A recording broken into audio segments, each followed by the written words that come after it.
বাংলাদেশের উত্তর পূর্বাংশে অবস্থিত অপরূপ প্রাকৃতিক সৌন্দর্যের লীলাভূমি মৌলভীবাজার জেলা।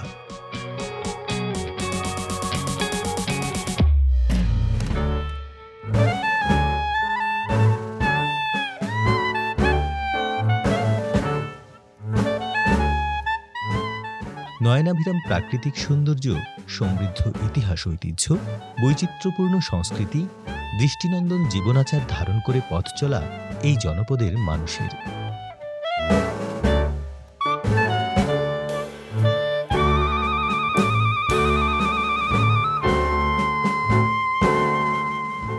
অনন্য বৈশিষ্ট্যের সুবাদে মৌলভীবাজার জেলা পর্যটন শিল্পের জন্য খুবই গুরুত্বপূর্ণ।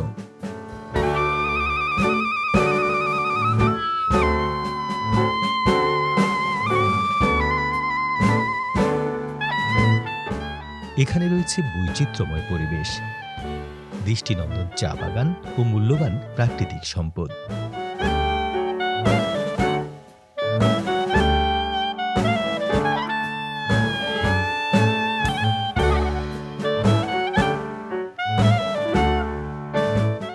চা বাগানের নান্দনিক সৌন্দর্য মৌলভীবাজারকে প্রকৃতি কন্যা হিসেবে পরিচিতি এনে দিয়েছে।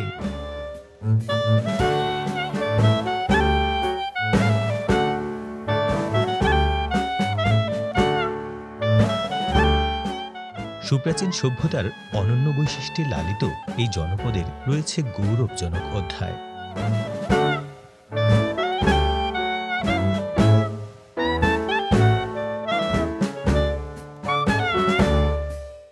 মৌলভীবাজারের দক্ষিণ পশ্চিমাংশের দিনারপুর পরগনা একসময় কামরূপ রাজ্যের আওতাধীন ছিল।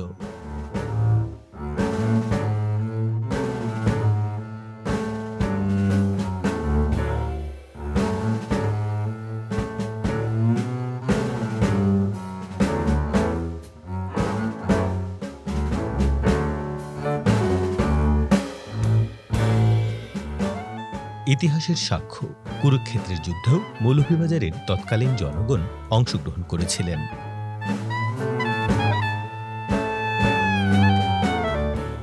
কামরূপ রাজা ভগদত্ত কৌরবদের পক্ষাবলম্বন করে যুদ্ধে অংশ নিয়েছিলেন। এতে করে হাজার বছর থেকে মৌলভীবাজারে সভ্য মানুষের বসবাস ছিল বলে স্বাভাবিকভাবেই অনুমান করা যায়।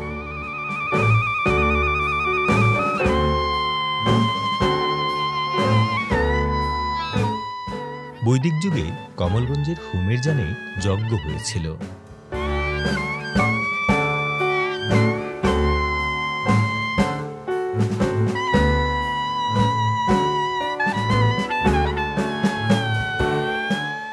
মৌলভীবাজারের জনমানুষের দ্রোহী চেতনা তাদের আষ্টে পৃষ্ঠে বাঁধা।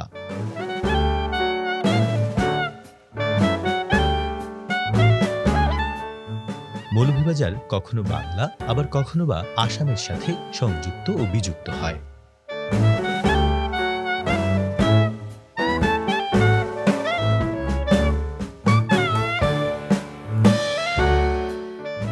মৌলভী সৈয়দ কুদরতুল্লাহ তার জমিদারি ভূমি ব্যবহার করে মনু নদীর তীরে একটি বাজার স্থাপন করেছিলেন।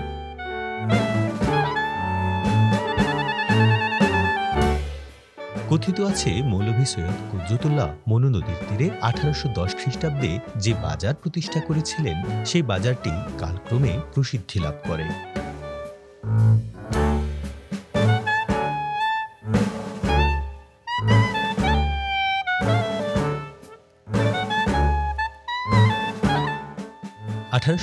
খ্রিস্টাব্দে 1 এপ্রিল মৌলভী সৈয়দ কুদরতুল্লাহ কর্তৃক প্রতিষ্ঠিত বাজারটিকে কেন্দ্র করে 26টি পরগনা নিয়ে দক্ষিণ শ্রীহট্ট মহকুমা প্রতিষ্ঠিত হয়।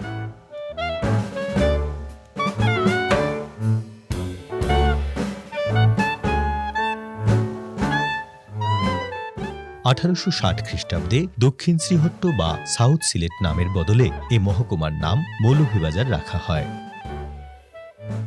1984 সালের 22 ফেব্রুয়ারি মৌলভীবাজার মহকুমাটি জেলায় উন্নীত হয়।